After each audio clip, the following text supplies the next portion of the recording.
రాష్ట్రాలకు అతీతంగా ఉన్న కార్మికులందరినీ ఆదుకునేందుకు కొన్ని కోట్ల రూపాయల నిధులనైతే విడుదల చేసినామని సీఎం రేవంత్ రెడ్డి సార్ చెప్తున్నాడు. ఈ తెలంగాణ రాష్ట్రంలో ఉన్న 63 లక్షల మంది స్వయం సహాయక సంఘాల మహిళలకు సంవత్సరానికి 2 చీరల చొప్పున ఇవ్వాలని నిర్ణయం తీసుకున్నారట రేవంత్ రెడ్డి సారు. మరి ఇంకా సార్ ఇంకేమేం ముచ్చట్లు చెప్పిండ్రో ఒకసారి విందామా?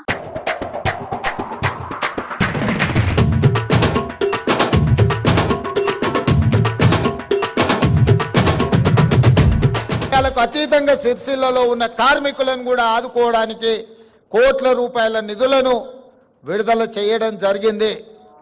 మా ప్రిన్సిపల్ సెక్రటరీ గారు హ్యాండ్లూమ్, అదే విధంగా పవర్ లూమ్స్ మనం ఆదుకోవాలి, పన్నులు ఇవ్వాలి.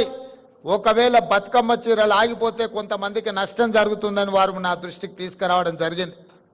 బతుకమ్మ చీరలు కట్టుకునేంత క్వాలిటీ కానీ దాని మీద పెట్టాల్సినంత పెట్టుబడి పెట్టలేదు.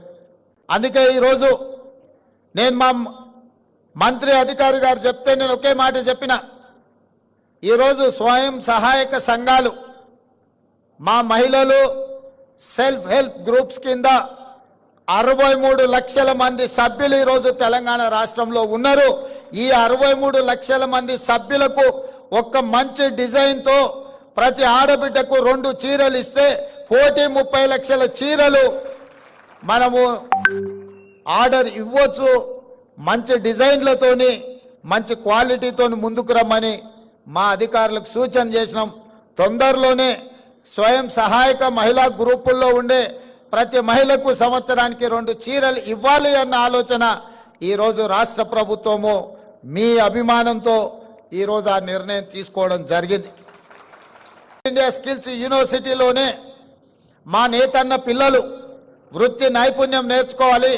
వచ్చే సంవత్సరం నుంచి కళాశాలను అక్కడ ప్రారంభించడం ద్వారా అంతర్జాతీయ స్థాయిలో IIHTకి గుర్తింపు తీసుకురావాలి అని ఈరోజు మన ప్రభుత్వం నిర్ణయం తీసుకున్నది. ఈ సంవత్సరం చేరిన విద్యార్థులకు కూడా ప్రతి నెల 2,500 రూపాయలు వాళ్ళు చదువుకోవడానికి స్కాలర్షిప్ ఇవ్వాలని చెప్పి ఇవాళ వాళ్లకు స్కాలర్షిప్లు కూడా మంజూరు చేస్తున్నాం. ఎందుకంటే తల్లిదండ్రులు రెక్కాడితే కానీ డొక్కాడని పరిస్థితి, ముఖ్యంగా మా నేతన్నలు ఎంత సంపాదించినా కుటుంబం గడవడానికే కష్టమైన రోజుల్లో పిల్లల చదువులకు ఎంతో కొంత తోడుగా ఉండాలి అని చెప్పి ప్రతి నెల వాళ్ళకి స్టైఫండ్ 2,500 ఇవ్వాలి. చిన్న ఖర్చులకైనా వాళ్ళకు సాయం అవుతుందని, వేడి నీళ్ళకి చన్నీళ్ళు తోడైనట్టుగా ఉంటుంది అని చెప్పి ఈరోజు ఆ విధమైన నిర్ణయం తీసుకోవడం జరిగింది.